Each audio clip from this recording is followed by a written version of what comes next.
Olá pessoal, no vídeo de hoje vamos dar continuidade ao assunto do vídeo anterior.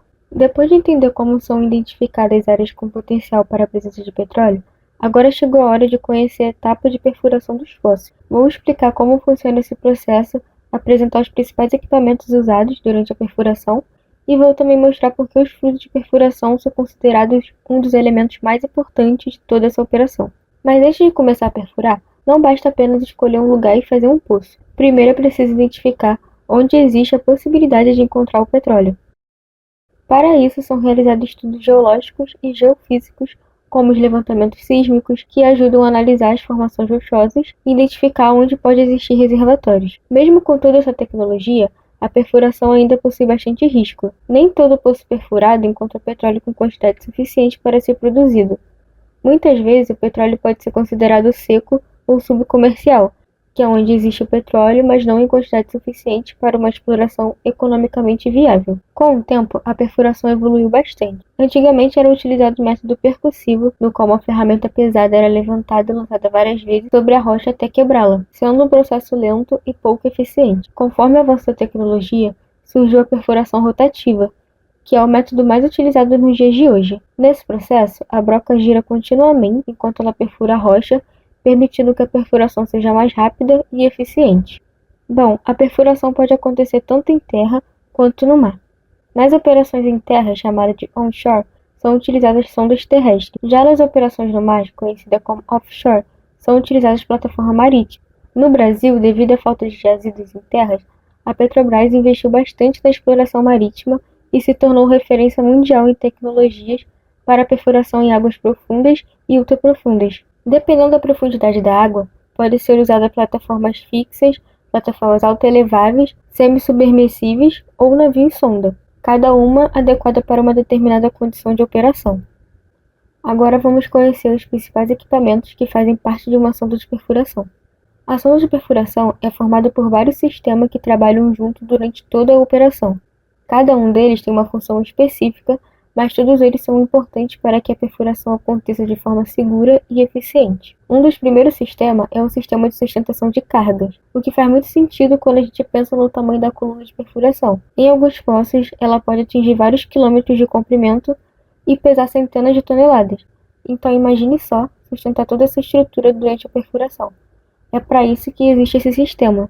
O principal componente é a torre, também chamada de mastro. Ela é aquela estrutura metálica alta que normalmente aparece nas imagens de uma sonda de perfuração. Sua principal função é sustentar toda a coluna de perfuração e permitir que ela seja movimentada para cima e para baixo durante as operações. Nas sondas terrestres podem ser utilizadas torres ou mastros. A diferença é que as torres costumam permanecer por mais tempo instaladas no mesmo local, enquanto os mastros são montados mais rápidos e são bastante utilizados quando existe uma necessidade de deslocar a sonda com uma maior frequência. Abaixo da torre fica a subestrutura.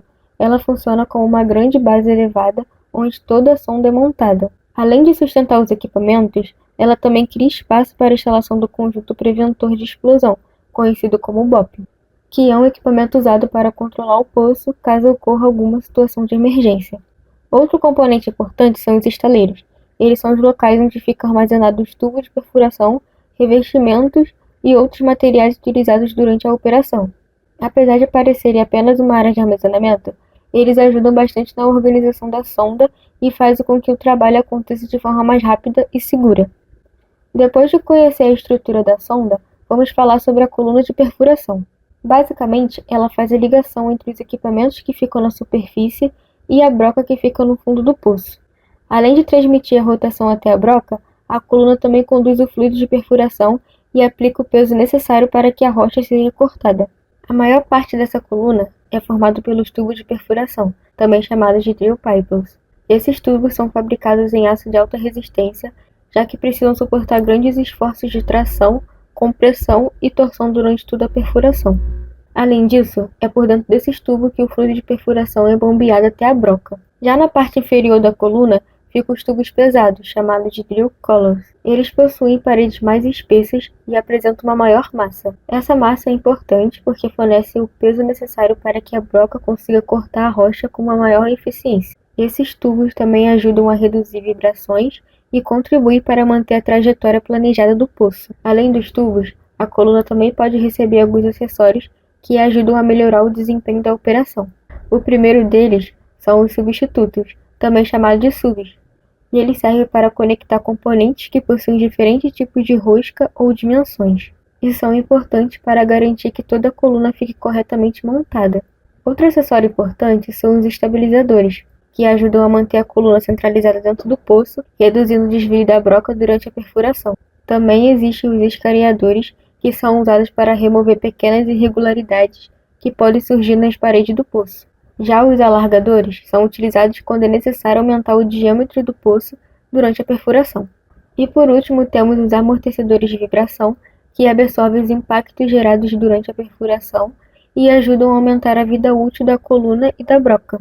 Agora que já conhecemos toda a estrutura da coluna de perfuração, vamos falar da broca, que é o componente responsável por cortar a rocha e permitir o avanço do poço.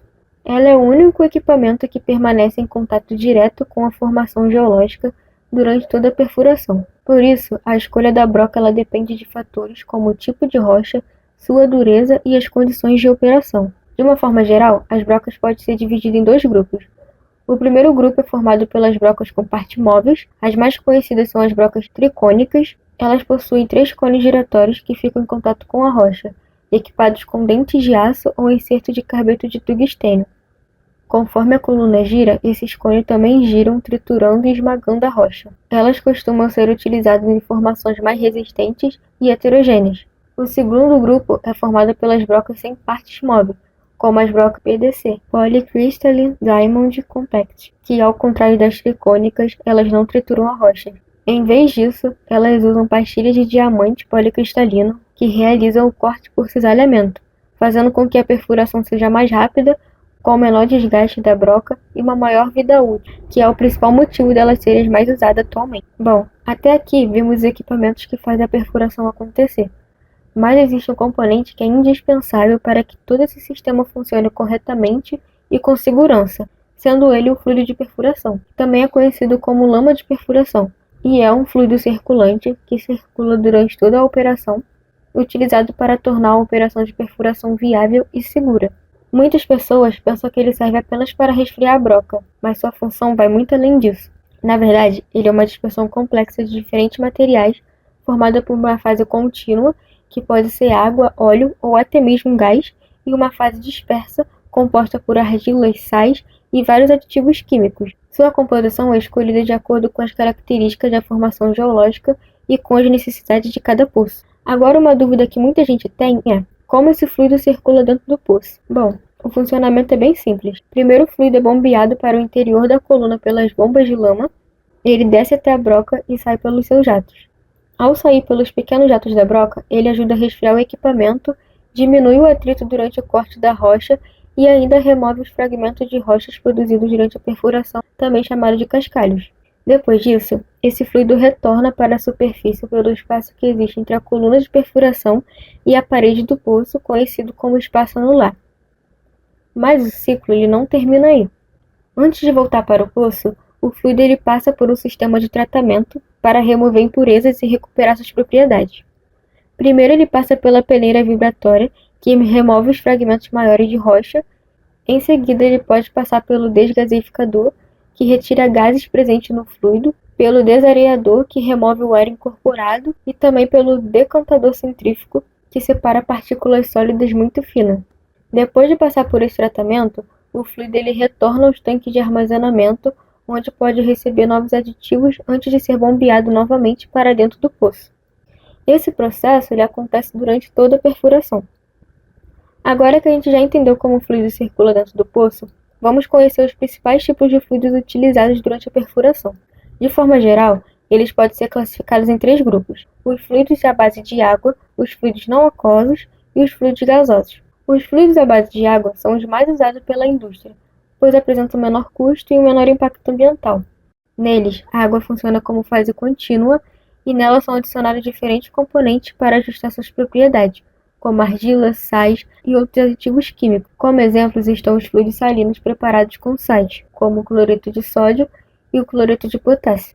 Além de ajudar no ajuste das propriedades do fluido, o cloreto de potássio é muito usado para inibir a hidratação e o inchamento das argilas presentes em formação de folheiros.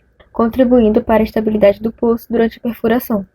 O segundo grupo é formado pelos fluidos não aquosos, também chamados de fluidos à base de óleo. Eles utilizam uma fase contínua orgânica, normalmente composta por óleo ou emulsões. Esses fluidos eles apresentam uma excelente capacidade de lubrificação, uma maior estabilidade térmica e costumam ser utilizados quando a perfuração ocorre em poços mais complexos. Eles apresentam também um custo maior e exigem um controle ambiental mais rigoroso. E por fim, existem os fluidos gasosos, que apesar do nome, eles não são formados apenas por gases. Eles também podem ser usados na forma de espumas ou líquidos aerados. Sua aplicação é menos comum e normalmente acontece em situações bem específicas da perfuração. A escolha entre esses fluidos não é feita de forma aleatória, ela depende de fatores como o tipo de rocha, a profundidade do poço, as condições de pressão e temperatura, além também dos custos e das exigências ambientais. Mas afinal, por que o fluido de perfuração é considerado um dos componentes mais importantes de toda a operação? A resposta é que sem ele praticamente não seria possível perfurar um poço com segurança. Uma das suas principais funções é remover os cascalhos produzidos pela broca e transportá-los até a superfície. Se esses fragmentos permanecessem no fundo do poço, eles dificultariam a perfuração e poderiam causar vários problemas operacionais. Além disso, os fluidos também resfria e lubrifica a broca, diminuindo o desgaste dos equipamentos e aumentando sua vida útil. Outra função importante é controlar a pressão das formações geológicas. O fluido ele exerce uma pressão hidrostática sobre as paredes do poço, e essa pressão ela precisa ser maior do que a pressão existente na formação. Se isso não acontecer, pode ocorrer a entrada de petróleo, gás ou até mesmo água para dentro do poço, um fenômeno conhecido como kick. Caso esse problema não seja identificado e controlado rapidamente, ele pode evoluir para um blowout, que é um fluxo descontrolado de fluidos para a superfície e representa um dos acidentes mais graves da indústria do petróleo.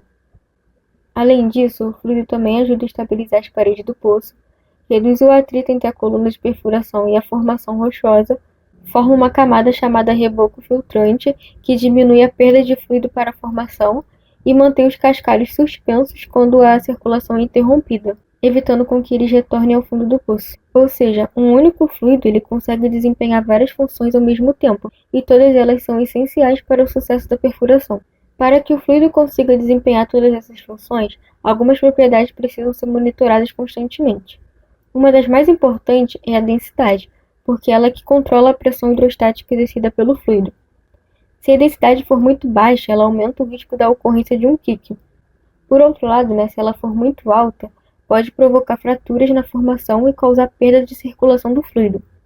Outra propriedade importante é a viscosidade. Ela está relacionada com a capacidade do fluido de transportar os cascalhos até a superfície. Se a viscosidade for muito baixa, esses fragmentos podem se acumular no fundo do poço e dificultar a perfuração. Também existe a chamada força gel, responsável por manter os cascalhos suspensos quando as bombas são desligadas, evitando que todo esse material volte para o fundo do poço durante as paradas da operação.